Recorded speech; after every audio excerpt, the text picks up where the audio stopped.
ओम शांति। अॼु जो मुंहिंजो तारीख़ 3 सितंबर 2026। अॼु मिठा मिठा बाप दादा चवनि था मीठे मीठे ॿार तव्हां हिन ड्रामा जे आदि मध्य अंत खे ॼाणंदा आहियो। तव्हांखे बाप द्वारा ज्ञान जो टियों नेत्र मिलियो आहे, हिन करे तव्हां आस्तिक आहियो। प्रश्न: बाबा खे कहिड़ो टाइटल धर्म स्थापकनि बाबा जो कहिड़ो टाइटल धर्म स्थापकनि खे न ॾेई सघंदा आहियूं? उत्तर: बाबा आहिनि सतगुरु। कहिड़े बि धर्म स्थापक खे गुरु न चई सघंदा आहियूं, छो जो गुरु उहे जो दुखनि सां छुड़ाए सुख में वठी वञनि। धर्म स्थापना करण वारनि जे पुठियां त उन्हनि जे धर्मनि जी आत्मायूं मथां खां हेठि ईंदियूं आहिनि, उहे कंहिंखे वठी न वेंदियूं आहिनि। जॾहिं बाप ईंदा आहिनि त सभी आत्माउनि खे घर वठी वेंदा आहिनि, इन करे उहे सभिनि जा सतगुरु आहिनि। गीता हिन पाप जी दुनिया सां। ओम शांति। मिठे मिठे रूहानी ॿारनि गीत जी लाइन ॿुधी। इहा आहे पाप आत्माउनि जी दुनिया। ॿार ॼाणंदा बि आहिनि हीअ पाप आत्माउनि जी दुनिया आहे, केतिरो बुरो अक्षर आहे न, परंतु मनुष्य सम्झी न सघंदा आहिनि कि सचमुच इहो पाप आत्माउनि जी दुनिया आहे। ज़रूरु कोई पुण्य आत्माउनि जी दुनिया हुई, उन्हनि खे चइबो आहे स्वर्ग। पाप आत्माउनि जी दुनिया खे चइबो आहे नर्क। भारत में ई स्वर्ग ऐं नर्क जी चर्चा ॾाढी आहे। मनुष्य मरंदा आहिनि त चईंदा आहिनि स्वर्गवासी थियो, त हिन सां सिद्ध थींदो आहे नर्कवासी हुयो। पतित दुनिया खां पावन दुनिया में वियो, परंतु मनुष्यनि खे कुझु बि पतो न आहे। जो ईंदो आहे सो ॻाल्हाईंदा आहिनि, यथार्थ कुझु बि न सम्झंदा आहिनि। बाप अची करे तव्हां ॿारनि खे तसली ॾींदा आहिनि कि हाणे थोरो धीरज धरो। तव्हां ते पापनि जे बोझ सां तव्हां ॾाढा भारी आहियो। हाणे तव्हां पुण्य आत्मा ठाहे अहिड़ी दुनिया में पुण्य आत्मा ठाहे अहिड़ी दुनिया में वठी थो वञा जेके स्वर्ग चइबो आहे। त न कोई पाप हूंदो न कोई दुख हूंदो। ॿारनि खे धीरज मिलियो आहे। अॼु हिते आहियूं, कल्ह पंहिंजे शांतिधाम सुखधाम में वेंदासीं। जी बीमार मनुष्य थोरो ठीकु थींदो आहे त चईंदा आहिनि न डॉक्टर धीरज ॾींदा आहिनि, जल्दी सां तव्हां ॾाढा सुठा थी वेंदव। हाणे हीअ त बेहद जो धीरज आहे, बेहद जो बाप चईंदा आहिनि तव्हां त ॾाढा दुखी पतित थी विया आहियो। हाणे तव्हां ॿारनि खे आस्तिक ठाहींदा आहियूं, पोइ रचना जो बि परिचय ॾींदा आहियूं। ऋषि आदि जो चईंदा आहिनि कि असां रचना ऐं रचना खे न ॼाणंदा आहियूं। हाणे उन्हनि खे केरु ॼाणंदो आहे, कॾहिं ऐं कीअं द्वारा ॼाणे सघंदा आहिनि, कंहिंखे पतो न आहे। ड्रामा जे आदि मध्य अंत खे कोई ॼाणंदो न आहे। बाबा चईंदा आहिनि मां संगम युग ते अची करे ड्रामा अनुसार तव्हां ॿारनि खे पहिरियों आस्तिक ठाहींदो आहे, पोइ तव्हांखे रचना जे आदि मध्य अंत जो राज ॿुधाईंदो आहे। अर्थात तव्हांजो ज्ञान जो टियों नेत्र खोलंदो, तव्हांखे रोशनी मिली वई। अखियुनि जी रोशनी हली वेंदी आहे त मनुष्य अंधा थी वेंदा आहिनि। हिन समय मनुष्य खे ज्ञान जो टियों नेत्र न आहे। मनुष्य थी करे हुन बाप ऐं रचना जे आदि मध्य अंत खे न ॼाणंदा त बुद्धिहीन थिया न। गीत में बि आहे न हिकु अंधे जी औलाद, ॿिया आहिनि सॼे जी। ॾेखारींदा आहिनि महाभारत लड़ाई लॻी हुई ऐं हिकु आदि सनातन देवी देवता धर्म जी स्थापना थी। बाबा आत्माउनि खे अची करे राजयोग सेखारींदा आहिनि, सत्युगी स्वराज ॾियण लाइ। आत्माऊं चवंदियूं आहिनि मां राजा आहियां, मां बैरिस्टर आहियां। तव्हांजी आत्मा हाणे ॼाणंदी आहे असां विश्व जो स्वराज पायूं था, विश्व जे रचयिता बाप द्वारा। ये कंहिंजो रचयिता आहे नई दुनिया जो। बाबा नई सृष्टि रचंदा आहिनि, क्रिएटर बि आहिनि, त उन्हनि में सॼो ज्ञान बि आहे। सॼे वर्ल्ड जी हिस्ट्री कोई हिकु बि न ॼाणंदो आहे। कंहिंखे ज्ञान जो टियों नेत्र न आहे, सवाइ बाप जे कोई टियों नेत्र न ॾेई सघंदा आहिनि। वर्ल्ड जी हिस्ट्री, जोग्राफी, मूल वतन, सूक्ष्म वतन, स्थूल वतन, इहे सभु तव्हां ॼाणंदा आहियो। मूल वतन आहे आत्माउनि जी सृष्टि। सन्यासी चईंदा आहिनि असां ब्रह्म में लीन थी वेंदासीं, वह ज्योति जोत में समाईंदासीं। ईअं आहे न, तव्हां ॼाणंदा आहियो ब्रह्म तत्व में वञी करे निवास कंदा आहियूं। उहो शांतिधाम घरु आहे असांजो। वो चई ॾींदा आहिनि ब्रह्म ई भॻवानु आहे। केतिरो फ़र्क़ु आहे। ब्रह्म त तत्व आहे न, जीअं आकाश तत्व वैसे ब्रह्म बि तत्व आहे, जिते असां आत्मा आहियूं, परमपिता परमात्मा सां गॾु निवास कंदा आहियूं। उन्हनि खे स्वीट होम चइबो आहे। उहा आहे आत्माउनि जो घरु। ॿारनि खे मालूम पियो ब्रह्म मां तत्व में कोई आत्मा लीन न थी सघंदी, ऐं आत्मा कॾहिं विनाश खे प्राप्त न थींदी आहे। आत्मा अविनाशी, इहे ड्रामो बि ठहियलु आहे अविनाशी। हिन ड्रामा जे केतिरा एक्टर्स आहिनि। हाणे आहे संगम युग, जबकि सभी एक्टर्स हाज़िर आहिनि। नाटक पूरो थींदो आहे त सभु एक्टर्स, क्रिएटर आदि सभु अची करे हाज़िर थी वेंदा आहिनि। हिन समय इहे बेहद जो ड्रामो बि पूरो थींदो आहे त सभु एक्टर्स, क्रिएटर आदि सभु अची करे हाज़िर थींदा आहिनि। हिन समय इहे बेहद जो ड्रामो बि पूरो थींदो आहे, पोइ रिपीट थियणो आहे। उन हद जे नाटकनि में चेंज थी सघंदो आहे, ड्रामा पुराणो थी वेंदो आहे। इहे त बेहद जो ड्रामा अनादि अविनाशी आहे। बाबा त्रिकालदर्शी त्रिनेत्री ठाहींदा आहिनि। देवता आहियूं, कोई त्रिकालदर्शी न हूंदा आहिनि, न शूद्र वरण वारा त्रिकालदर्शी हूंदा आहिनि। त्रिकालदर्शी त सिर्फ़ु तव्हां ब्राह्मण वरण वारा आहियो। जॾहिं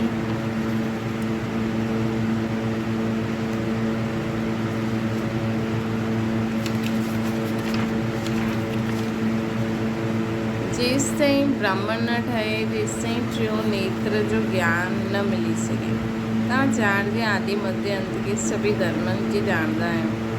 तव्हां बि मास्टर नॉलेजफुल थी वेंदा आहियो। बाबा ॿारनि खे आप समान ठाहींदा आहिनि। ज्ञान जो सागर त हिकु ई बाप आहे, त सभी आत्माउनि जो बाप आहे। सभी ॿारनि खे आस्तिक ठाहे त्रिकालदर्शी ठाहींदा आहिनि। हाणे तव्हां ॿारनि खे सभिनि खे इहो चइणो आहे कि शिव बाबा आहिनि, उन्हनि खे यादि करो। जो आस्तिक ठाहींदा आहिनि उहो बाप खे सुठी रीति प्यार कंदा आहिनि।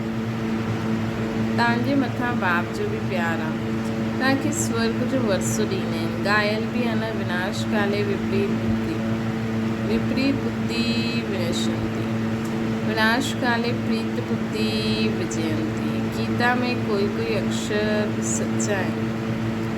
श्रीमद् भगवद गीता सर्वोत्तम शास्त्र है। आदि सनातन देवी देवता धर्म जो शास्त्र है।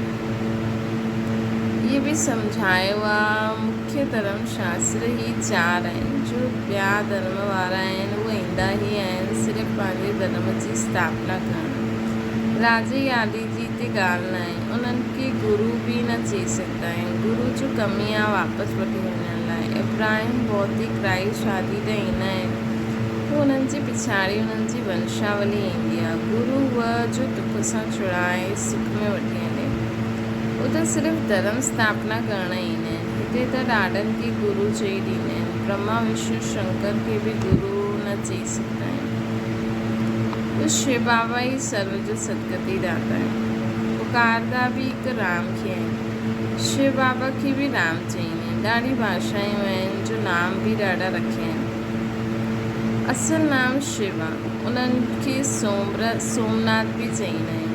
सोमरस पिलाए अर्थात ज्ञान धन ॾींदा आहिनि। बाक़ी पानी आदि जी हिते ॻाल्हि न आहे। तव्हांखे सम्मुख नॉलेजफुल ब्लिसफुल ठाहिनि था बाबा त ज्ञान जा सागर आहिनि। तव्हां ॿारनि खे ज्ञान नदियूं ठाहींदा आहिनि। सागर त हिकु ई हूंदो आहे। सागर सां अनेक नदियूं निकिरंदियूं आहिनि। हाणे तव्हां ॿार संगम ते वेठा आहियो। हिन समय सॼी धरती ते रावण जो स्थान आहे। सिर्फ़ु हिकु लंका न, सॼी धरती ते रावण जो राज्य आहे। राम राज्य में ॾाढा थोरा मनुष्य हूंदा आहिनि। उहो सिर्फ़ु हाणे तव्हांजी बुद्धि में आहे।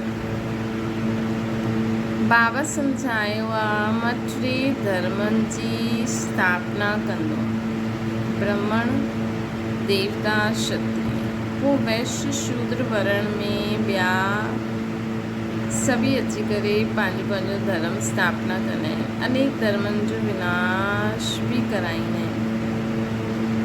भारत में त्रिमूर्ति जो चित्र बि ठाहींदा आहिनि, परंतु हुन में शिव जो चित्र गुम करे छॾियो आहे। शिव सां ई सिद्धि थींदी आहे। कि परमपिता परमात्मा शिव ब्रह्मा द्वारा स्थापना विष्णु द्वारा पालना कराईंदा आहिनि। उन्हनि जो करण करावन हार उन्हनि खे चइबो आहे। ख़ुदि बि चईंदा आहिनि, ख़ुदि बि कर्म कंदा आहिनि, तव्हां ॿारनि खे बि सिखलाईंदा आहिनि। कर्म अकर्म विकर्म जी गति बि सम्झाईंदा आहिनि। रावण राज्य में तव्हां जो कर्म कंदा आहियो उहा विकर्म थी वेंदो। सतयुग में जो कर्म कंदा आहियो उहो अकर्म थी वेंदो आहे। हिते विकर्म ई थींदो आहे। श्री रावण जो राज्य आहे न, सतयुग में 5 विकार हूंदा न आहिनि। हिकु ॻाल्हि सम्झण जी आहे, सेकेंड में सम्झाए बि आहे। ओम जो अर्थ उहो माण्हू त विस्तार में सम्झाईंदा आहिनि। बाबा चईंदा आहिनि ओम माना अहम आत्मा मुंहिंजो शरीर। केतिरो सहज आहे। ॿियो तव्हां सम्झंदा आहियो असां दुखधाम में वञूं था। श्री कृष्ण जे मंदिर खे दुखधाम ॿियो तव्हां सम्झंदा आहियो कि असां सुखधाम में वञूं था। श्री कृष्ण जे मंदिर खे सुखधाम चइबो आहे। आहे बि श्री कृष्णपुरी। माताऊं कृष्णपुरी में अचण लाइ ॾाढी महिनत कंदियूं आहिनि। तव्हां हाणे भक्ति न कंदा आहियो, तव्हांखे ज्ञान मिलियो आहे। ॿियो कोई मनुष्य मात्र में इहे ज्ञान न आहे। मां तव्हांखे पावन ठाहे करे वेंदो आहे। पोइ पतत केरु ठाहींदा आहिनि इहे कंहिंखे पतो न आहे। सभु मेल अथवा फीमेल भक्तियूं सीतायूं आहिनि। सभिनि जी सदगति करण वारो बाबा आहे। सभु रावण जी जेल में आहिनि। इहे दुखधाम आहे। बाबा तव्हांखे सुखधाम जो मालिक ठाहींदा आहिनि। अहिड़े बाप खे 5000 वर्ष पोइ सिर्फ़ु तव्हां ई ॾिसंदा आहियो। लक्ष्मी नारायण जी आत्मा हाणे नॉलेजफुल आहे। असां नंढपण में इहा कृष्ण हुयासीं, पोइ वॾा ठहींदासीं ईअं शरीर छॾंदासीं, ॿियो वठंदासीं। कोई खे नॉलेज न आहे। बाबा चईंदा आहिनि तव्हां सभु पार्वती आहियो। शिव बाबा तव्हांखे अमर कथा ॿुधाइनि था, अमर ठाहिण लाइ, अमर लोक में वठी वञण लाइ। इहो मृत्यु लोक आहे। तव्हां सभु पार्वती अमरनाथ द्वारा अमर कथा ॿुधो था। तव्हां सच ठहींदा आहियो। सिर्फ़ु बाप खे यादि करण सां तव्हांजी आत्मा अमर ठहींदी आहे। हिते जाते दुख जी ॻाल्हि न हूंदी। जे सर्प हिकु खाल के छॾी ॿियो वठंदो आहे। इहे सभु मिसाल हितां जा आहिनि। ब्रह्मरी जो मिसाल बि हितां जो आहे। तव्हां ब्रह्मण छा कंदा आहियो? विकारी कीड़नि के बदिले देवता ठाहींदा आहियो। मनुष्य जी त ॻाल्हि ई न आहे। ब्रह्मरी जो त इहे हिकु दृष्टांत आहे। तव्हां ब्रह्मण ॿार हाणे बाप द्वारा अमर कथा ॿुधो। ॿियनि खे बि ज्ञान जी कंदा आहियो। जंहिंसां मनुष्य सां देवता ठहींदा आहिनि। स्वर्ग जी परी ठही वेंदा आहिनि। बाक़ी ईअं न कि मानसरोवर में डुबकी लॻाइण सां कोई परी ठही वेंदा। इहे सभु कूड़ आहे। तव्हां कूड़ ई ॿुधंदा आया आहियो। हाणे बाप चुत ॿुधाईंदा आहिनि। हाणे बाप चईंदा आहिनि पंहिंजे खे आत्मा सम्झो। तव्हां सम्झंदा आहियो निराकार परमपिता परमात्मा हिन मुख द्वारा ॿुधाइनि था। असां हिन कननि द्वारा ॿुधूं था। आत्म अभिमानी ठहिणो आहे। पोइ परमात्मा बि रियलाइज़ कराईंदा आहिनि। आत्म अभिमानी ठहिणो आहे। पोइ परमात्मा बि रियलाइज़ कराईंदा आहिनि मां केरु आहियां। ॿियो कोई आत्म अभिमानी ठाहे न सघे सवाइ बाप जे। कोई चई न सघे कि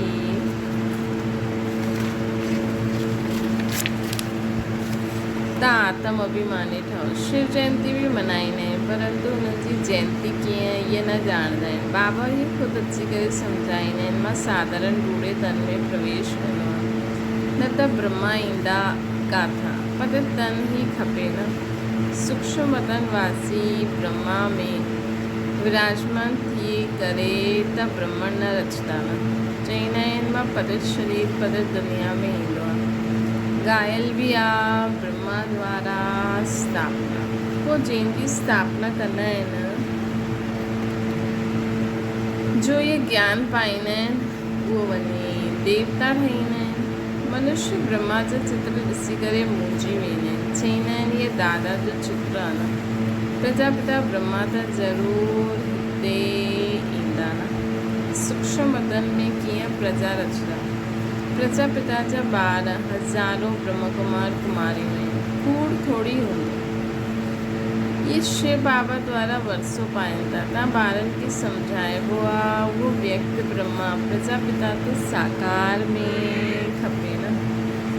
ये पत थी त पावन ठहींदा आहिनि तत्वम।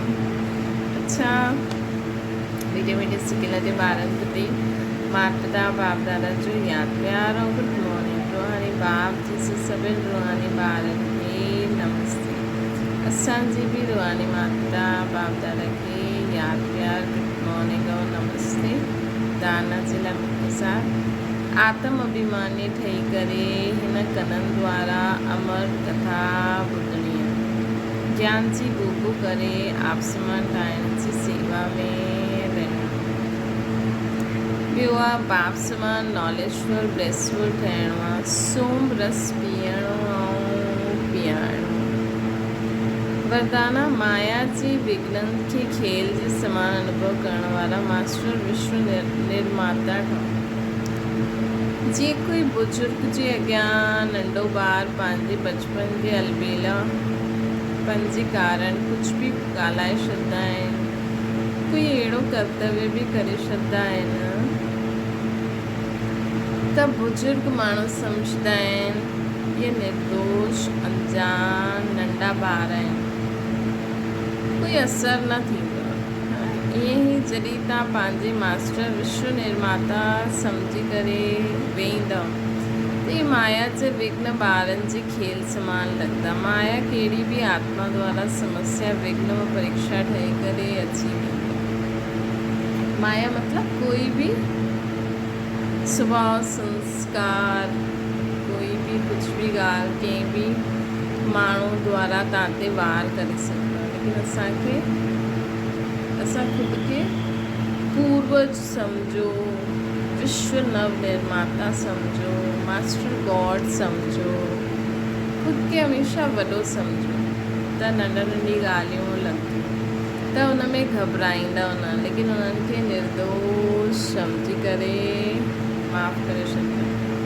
स्लोगन आहे स्नेह शक्ति ऐं ईश्वरीय आकर्षण स्वयं में भरो त सभु सहयोगी थी वेंदा।